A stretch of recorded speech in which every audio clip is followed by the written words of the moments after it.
দেশে এমন কি ব্যস্ত লেগে গেল, যার নোটিশ ইলেকশনের ক্যান্ডিডেট তার কোথায় কি প্রোগ্রাম আছে না আছে ইত্যাদি ইত্যাদি দেখে নেবার কারোর সময় নেই।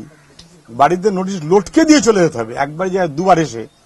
এমন তাড়াহুড়োটা কিসের হচ্ছে?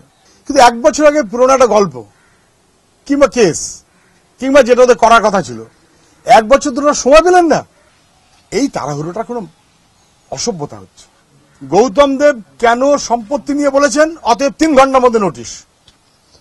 আচ্ছা, গৌতম দেব যদি নোটিশ হয় তাহলে পিছন পিছন সুনীল চক্রবর্তীর নোটিশ হতে পারে, সরকারের পারপাস হতে পারে।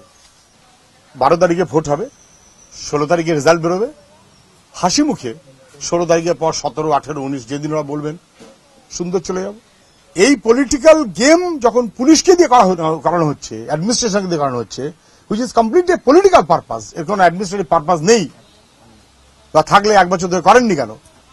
Election commission must look into. মুকুলবাবু বললেন, মুখ্যমন্ত্রী মিটিয়ে লোক না দেখে রাগমাগ করে বাড়তি বলে দিলেন, সেই না শুনে এবারে পারিষদবর্গ লেগে পড়ে এবারে আনন্দ বিশ্বাসকে কোথায় ডেকে নিয়ে গেল।